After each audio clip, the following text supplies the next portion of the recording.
Well, kia ora Rotorua, welcome back after your Waitangi weekend. Ahead in tonight's bulletin, accident claims life of Australian tourist.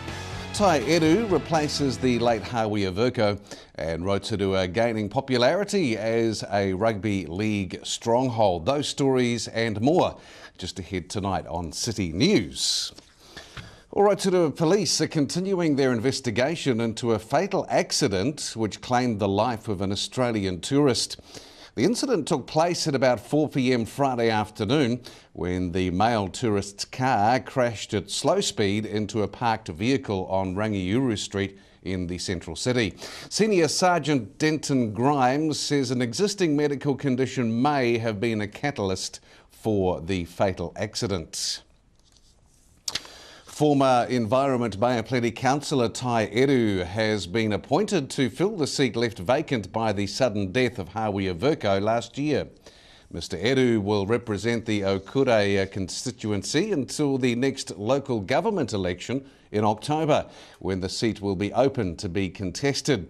Following the decision at yesterday's council meeting, Chairman John Cronin said he was delighted with the decision and to see Mr Eru's return to the council table. Well, a high school in Rotorua has begun to subject their students to drug testing. Before undergoing the weekly tests by the hostel nurse, the students are made to drink water and then stripped to the underwear. The tests have been introduced after 3 students of the Ty Mitchell hostel attached to Rotorua Boys High School were found to be addicted to cannabis. If the drug intake is proved, the student is banished from the hostel for 2 weeks and has to reappear for the tests after undergoing a rehab program and fulfilling certain conditions. If the offence is repeated, the student faces expulsion.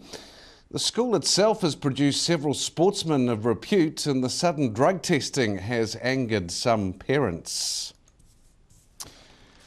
In other news, across the Tasman tonight, a major campaign geared towards attracting the lucrative Australian tourist market in Sydney is well underway, with 100 lucky Australians vying to win Air New Zealand tickets to Rotorua in May. Destination Rotorua's David Warwood says the funding made available by Minister for Tourism John Key as a first-time initiative means that we now have a level of funds that we have not had access to before. Advertising for the campaign through websites such as Facebook has already started, and in March will be driven by a leading Sydney radio station. And in sports news tonight, despite losing their final pre-season match in Rotorua on Friday afternoon, Chiefs coach Ian Foster believes that the team has shown progression through their 3 pre-season games. He says a number of new players have had a lot of game time and that will prepare them well for what is going to be a tough but exciting start to this year. A 26-strong Chiefs squad left New Zealand yesterday, including Bay Steamers winger Jason Honor, who has been called into the main side to cover injuries. And Rotorua's reputation as a rugby league stronghold is gaining further strength with the announcement that the city is to host another rugby league test match.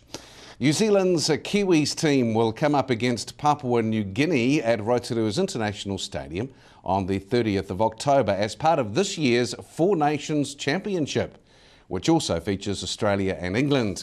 Papua New Guinea qualified as the 4th team in the 4 Nations through a competition that included 2008 World Cup semi-finalists Fiji, along with Samoa and Tonga. And of course the Cook Islands in there too.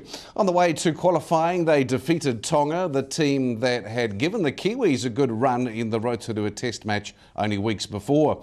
Events and Venues Rotorua General Manager Peter McLeod said Rotorua is in for some thrilling league when the Kiwis and the Kumals meet at the stadium on the 30th of October. While the Kiwis are the reigning world champions, Papua New Guinea are expected to be worthy opponents and have the record to prove it. Will be one to book in the diary for the end of the year. Weather for Rotorua tonight, mainly fine, light winds, a little bit cooler tonight, thank goodness, bit of a reprieve from the muggy stuff, 10 degrees your low. Tomorrow, Tuesday, fine with afternoon showers, westerly breezes, a high 25 and a low of 10. Longer range through to Wednesday, mainly fine, but a high cloud about.